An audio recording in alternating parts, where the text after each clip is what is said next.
Hi, everyone that's tuning in. I'm Kat Singer. I'm the guest curator for the 2023 exhibition that I'm calling Uncommon Threads. And today, joining me for the first virtual artist visit is Brandon Wulff, Hello. who's a quilt maker. Really glad to see you.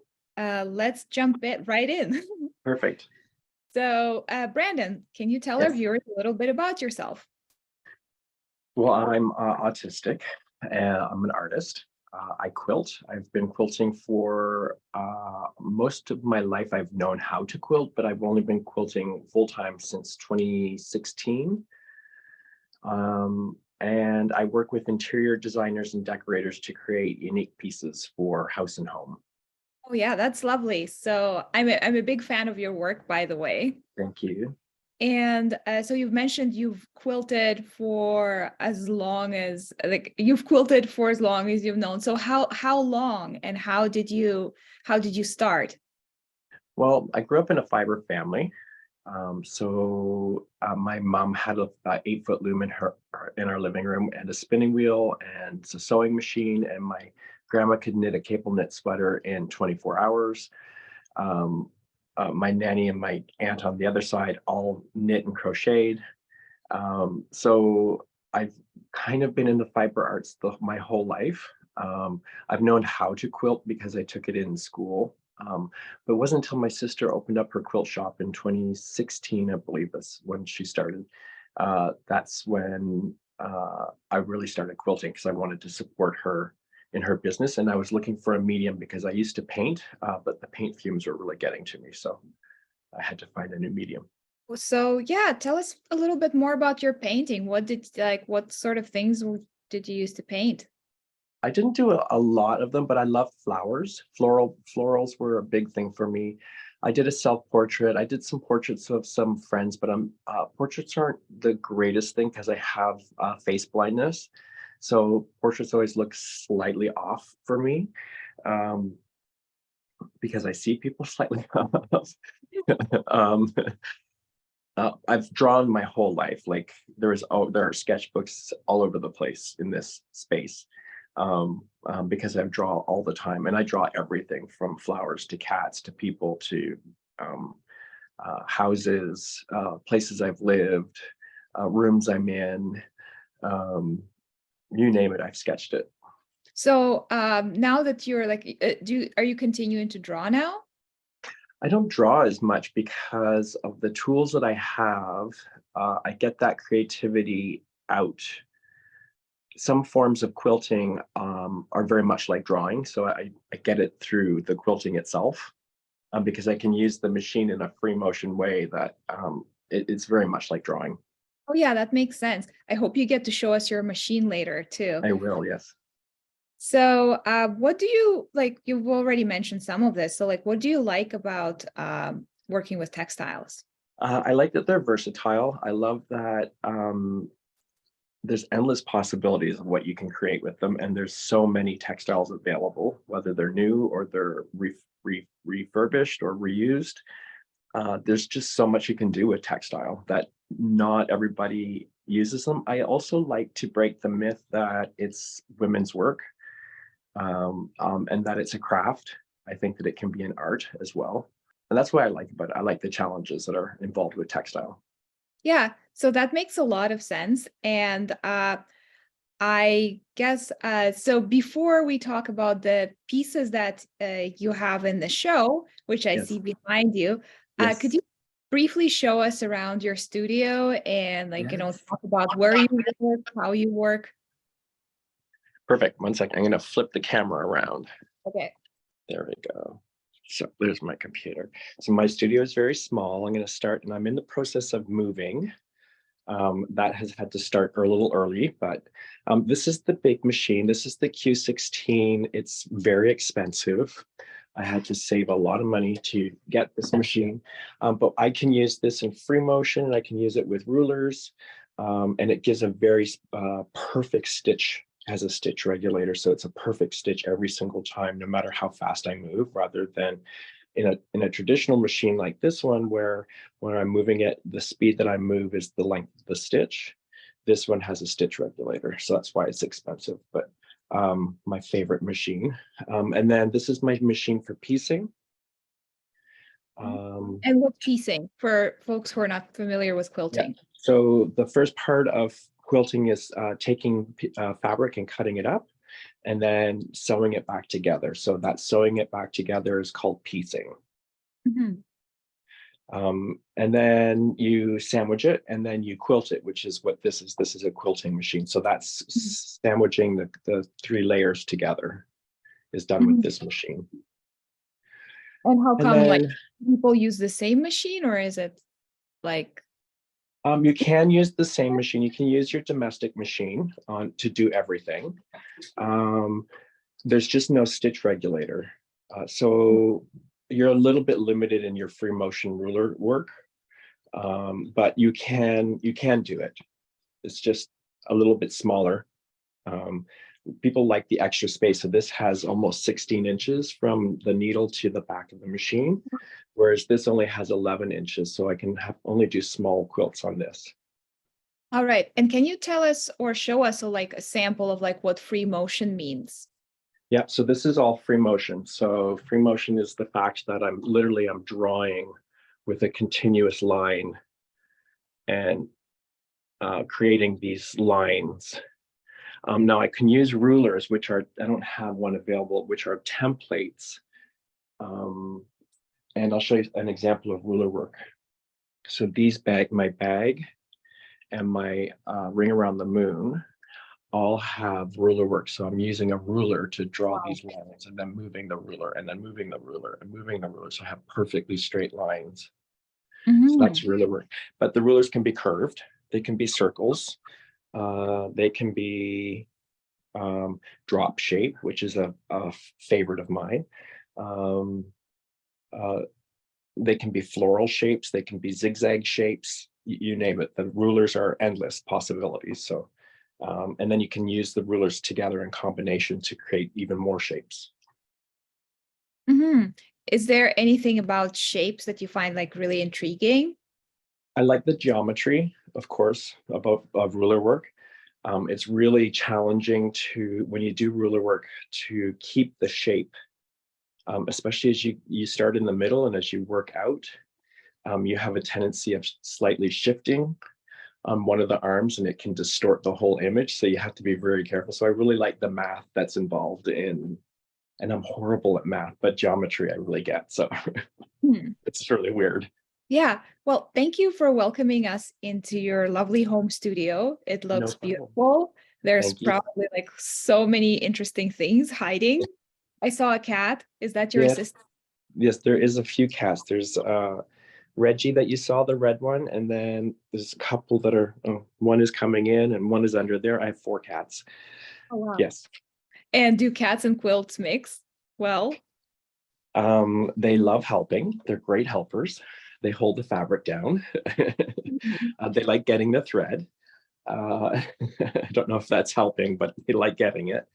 They'll carry off a needle or two. I don't know if that's helping either, but they do it. And they get their hair all over the place. So, but they're very good at holding fabric down. Yeah, and it sounds like, they leave a little mark on Of all course. of the work. So I'm going to ask you now to like briefly visually describe your pieces in the show, and you can also like show us close-ups. Yeah, yeah, yeah. Let me So just folks flip who it around. need a little bit of visual description. So this is Visibly Mended, the big one, which is the concept was we took 5 African shawls that were antique, very worn through, no particular value. And we sewed pieces of them together and then used the remnants to repair the holes and the wear marks that were in this. And it's a metaphor for doing your own personal work. That when you repair the damage that's done, that it can be quite a beautiful thing. And so the repair work is all done in different techniques. This is Mhm. called fly stitch. These are some spirals. This is some shibori stitching. This is part of the back of the quilt. We really liked the embroidery, so we included that. There's some more shibori stitching. I think I saw letters Yeah, on the. that's was on the back. The back piece is an old linen sheets. They're so old that the linen is very thick, and it's almost was like cardboard sewing through it. It was pretty crazy. Um, but yeah, it's all different stitching. And the object is, rather than having this piece, it was mended together. And as it's used and it wears through, more mending will take place. And so it will become more beautiful with more mends, more imperfections. And it's all about being imperfect and allowing ourselves to be imperfect, but working on our stuff at the same time. Can you tell us how long this took for you to make? And did you use your machine or just your hands, or like how did you make it? So I pieced the top, put all the patches on, and then I sandwiched it and I quilted on my Q16 all of the background. So that's this meander stitching that you see Mhm. called meander. That's in the background. And then all of the rest of it is done by hand with different colors, threads of Aurifil 12 weight threads. Yeah, you've mentioned to me before about the thread. Can you remind me like why it's so special? It's a 12 weight thread, so it's thicker. It's Egyptian cotton. So it's a long strand of fiber so that it doesn't fray as much.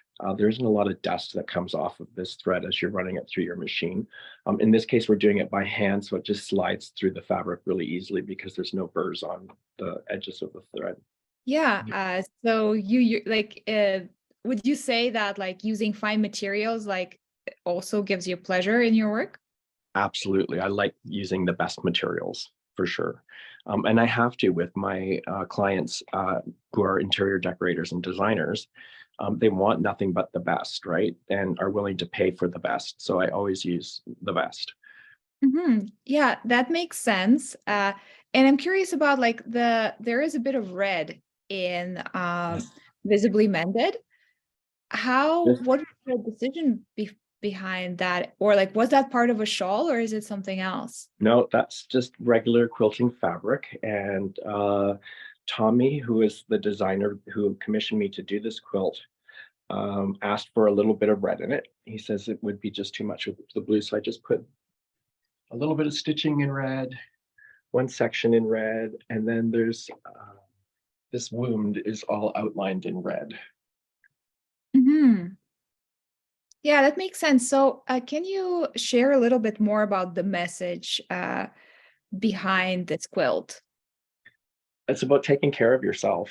You know, you can have had stuff happen to you. You can have trauma, but you can also heal that trauma, and you're in charge of healing that trauma. And healing that trauma actually makes you more beautiful because you've taken the time to heal that trauma.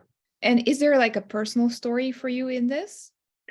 Oh, it's my journey for sure. It's about taking the time that I took to go to therapy and figure out things, and then finally getting an autism diagnosis and making peace with that, and um, then been having that information to be able to create a beautiful life for myself. Yeah, I definitely see this. And your second piece, The Wandering Eye, Yeah. is I know because we've talked before that it is about autism. So can you tell us a little bit about that? And but first, like visually describe what it looks like for our Yeah. viewers. So it's a giant eye with legs that has huge elongated eyelashes, and it's wandering around the streets. It's at a bus stop on a sidewalk. Mhm. And it is about the metaphors and the way that I perceive metaphors when I first hear them. So, wandering eye, of course, I imagined this eye that was wandering around the streets of New York, lost because they didn't know where they were. Um, and so, this was just an example of how autistic people hear metaphors. I really love the red pumps. Yes, of course. it has to have some humor in there too, right? Hmm. So did you wander the streets of New York lost at some No, I point? didn't. I Or did what? not do that. Or is it like, is it a like yeah, so for you, so like that's how you first heard and how you imagined. I love the detail in it, and Yeah. also like the detail in the stitching. So can you tell us a little about like the stitching and the process of making it? Yeah, so it's all applique. It's raw edge applique specifically, so the edges are slightly frayed on all of the pieces. And then I used my Okay, is like layering fabrics and like putting them yeah. So together yeah, you design. layer it. You kind of adhere it to the solid piece of fabric. So you take a solid piece of fabric and then you adhere other pieces of fabric like you were gluing a collage. Hmm. So this piece was glued on, and then this was glued on top of it, and then these pieces were glued on, and then the shoe was glued on top of that. So it's layered, and then it's all stitched down along the edges. You can see I stitch it down about a Hmm. inch away, all the way around. But it leaves this lovely frayed feeling, which I really wanted, especially in the eyelashes. I wanted that frayed feeling. You got this delicious frayed feeling here. Yeah, I love how you describe it as delicious too, because for me, Yeah, texture is so important. And it it is like, is. it can be yucky, it can be delicious, it can be like appealing, it can be like completely gross and Yeah, wrong. yeah. Uh, I'm curious about like your actual process. How long does it take you to conceive of and make a quilt? It depends on the quilt. The ideas just come to me fairly easily. Um, so a piece like this I made in the course of maybe 2 days, because it's a pretty quick process. It's literally cutting out the pieces and then sewing them down. And then this one took me about 3 months. And most of that was because of the hand stitching, which is very time consuming. Hmm. But it can range. It depends on the quilt. I've had one quilt. My very first quilt was a king size, hand pieced, hand quilted, king size, and it took me almost 2 years. So it really depends on the piece. Yeah, it's like it sounds like it's a process, and sometimes you're just struck by inspiration and Yeah, you go with get it it. done. Yeah. Sometimes you take like a long time. So I'm also curious about what do you think, like, how does being autistic affect or reflect itself in your work? Well, all my pieces have some kind of autism in them. Um, so it's the way that it's constructed, for me, especially. I don't traditionally piece quilts, which is the hobbyist usual way of quilting. So for example, the ring around the moon, I'll just show you that one. We'll talk about that one. So the ring around the moon is what I do is I make a quilt. I cut that quilt top up and then I remake the quilt. And so it's a twice made quilt top. I'm the only one that does this. I teach this method. Um, but you can get this gorgeous effect that you can't get any other way, because part of what's going on is these little corner pieces are very unique to this biscotti process, because they are started off with a log cabin, Mhm. and then we chop it up. So it's the only way to get this piece, that makes this quilt unique. It's in here as well. It's just the same with the biscotti in here. So there's a So corner yeah, piece the here. body, is it like something to do with a pattern? So the pattern is called biscotti, and it's literally because I cut the quilt top up and then remake it. And the biscotti, the cookie, is literally you make the dough, you bake it as a lump, and then you take it out, you cut it up into slices, and then you rebake it. So it literally translates to twice made. That's what Mhm. biscotti means. So I picked the name biscotti partly because of the colors and because of the technique. I mean, that's so you named the technique? Yeah, I created the technique. Yeah. Oh, that's like that's so that like that's really fascinating. So like what is it that kind of like motivated you to do it this way?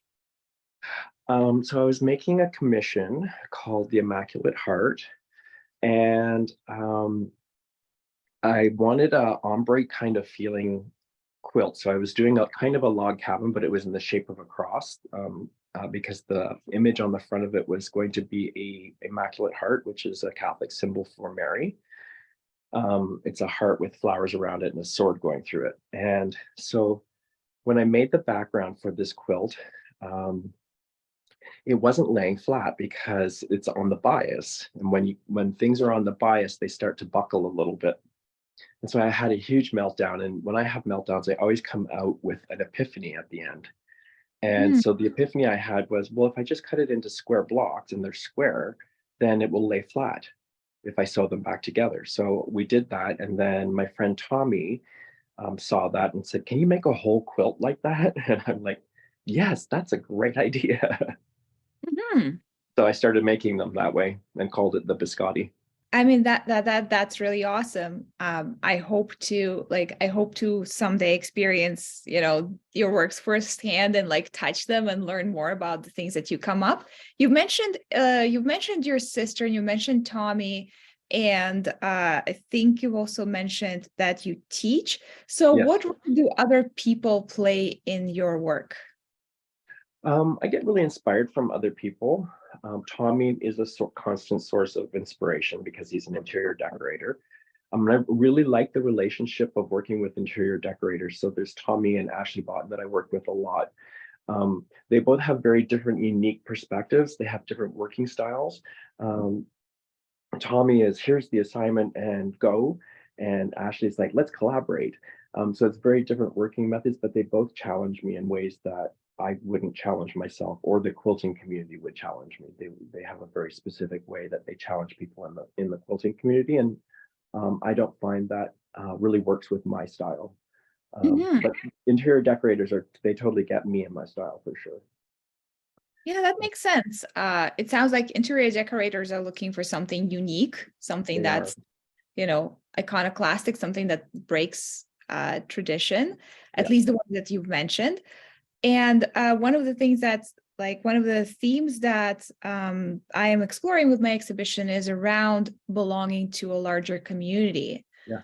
So I know, like for example, like the wandering eye, like this is like some of it is about like belonging to the autistic community, and it's like calling out to people who also take metaphors literally, Yeah. Yeah.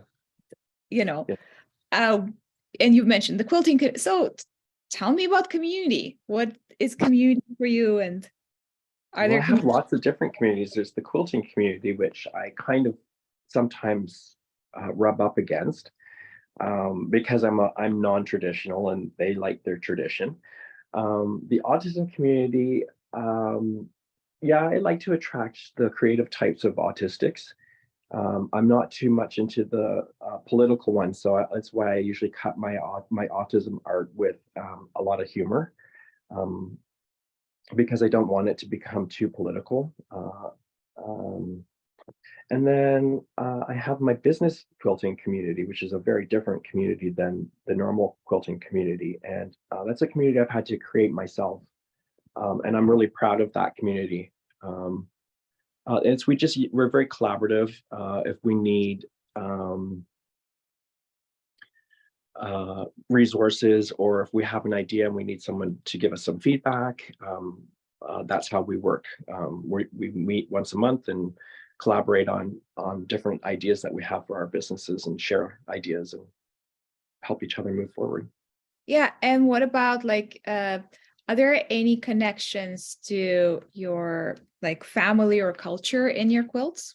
A little bit. My family is English. We found out that there's a little bit of Gypsy in us as well, or Rothschild, traveler.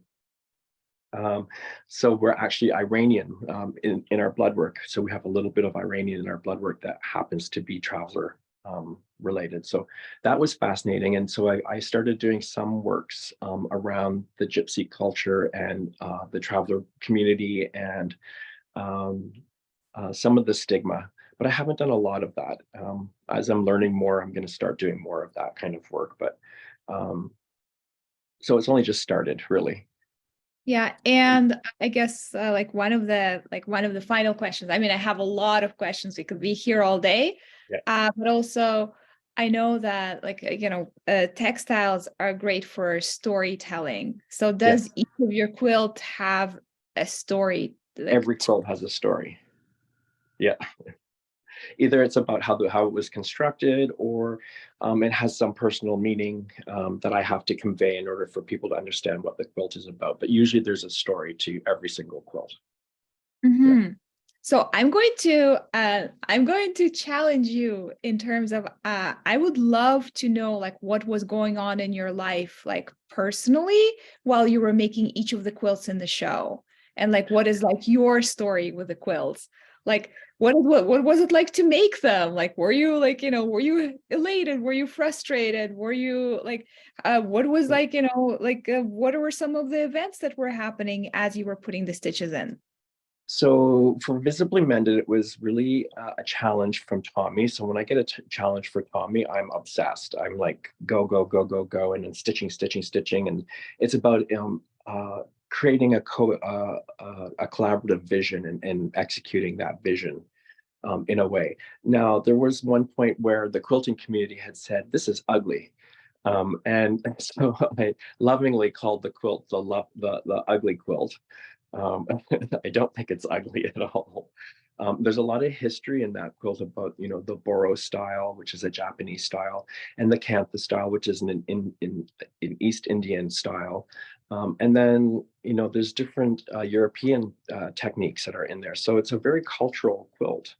And it's about a universal topic, which is about healing self.